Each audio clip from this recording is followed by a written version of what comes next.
বন্ধুরা, ক্রিকবির আরও একটি ইন্টারেস্টিং ভিডিওতে তোমাদের সকলকে স্বাগত। বন্ধুরা, দেখতে দেখতে আইপিএল 2025 একেবারে চলেই এলো। আর মাত্র একদিন বাকি, তারপরেই আবার শুরু হতে চলেছে বহুল প্রতীক্ষিত সেই ক্রিকেট উৎসব। আর আইপিএল 2025টি শুরু হতে চলেছে কলকাতা নাইট রাইডার্স বনাম রয়্যাল চ্যালেঞ্জার্স ব্যাঙ্গালোরের মধ্যে ইডেন গার্ডেন্সে ম্যাচটি দিয়ে। আর বন্ধুরা, ব্যাঙ্গালোরকে জব্দ করার জন্য একেবারে দুর্ধর্ষ একটি প্লেয়িং 11 ঘোষণা করে দিল কলকাতা নাইট রাইডার্স। আর বন্ধুরা, কেকেআরের প্লেয়িং 11-এ রয়েছে একাধিক চমক। বন্ধুরা, এই ভিডিওতে আমরা ফটফটভাবে দেখে নেব যে ব্যাঙ্গালোরকে কাবুতে আনার জন্য কলকাতা নাইট রাইডার্স কোন বিধ্বংসী প্লেয়িং 11 নামাতে চলেছে আগামীকাল। তাই তোমরা ভিডিওটি অবশ্যই শেষ পর্যন্ত দেখো, এবং তোমরা যদি আমার চ্যানেলে নতুন হয়ে থাকো এবং ভবিষ্যতে ক্রিকেট রিলেটেড তথা আইপিএল এবং কেকেআরের সমস্ত নিউজ সবার আগে বাংলায় পেতে চাও, তাহলে চ্যানেলটিকে অবশ্যই করে দাও সাবস্ক্রাইব।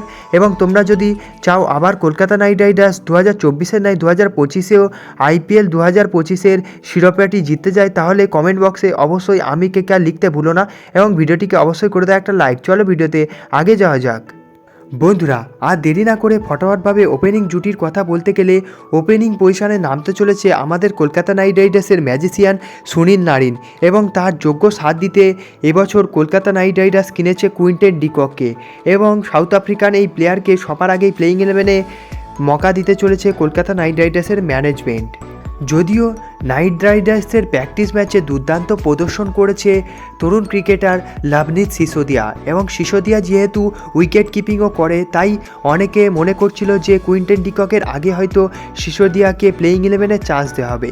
তবে একাধিক রিপোর্টের মতে যেহেতু কুইন্টেন ডিককও ভালো পারফরমেন্স করেছে প্র্যাকটিস ম্যাচে, তাই সুনীল নারিনের সাথে কুইন্টেন ডিককই থাকছে ব্যাঙ্গালোরের বিরুদ্ধে ওপেনিং পজিশানে।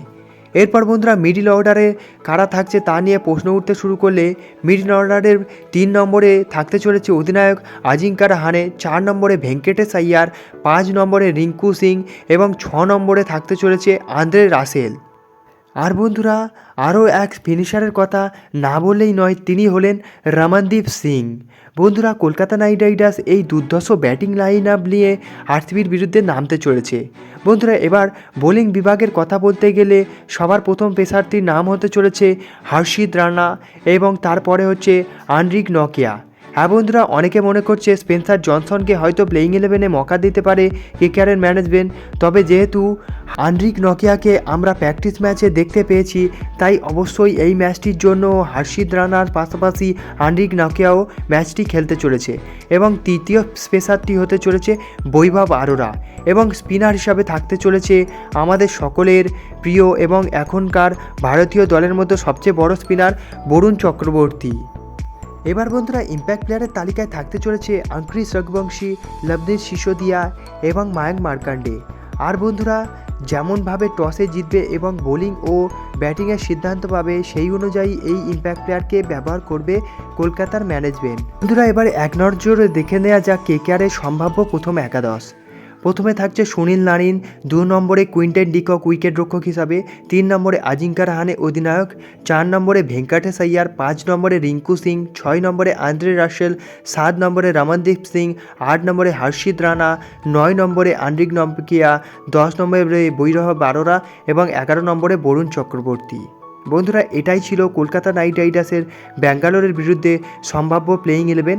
বন্ধুরা, তোমাদের কি মনে হয় এই প্লেয়িং 11-এ কি অন্য কোনো চেঞ্জ আসতে চলেছে? বন্ধুরা, তোমাদের মতামত অবশ্যই কমেন্টে জানতে পারো, এবং দেখা হচ্ছে অন্য কোনো ভিডিওতে। ততক্ষণের জন্য বাই বাই।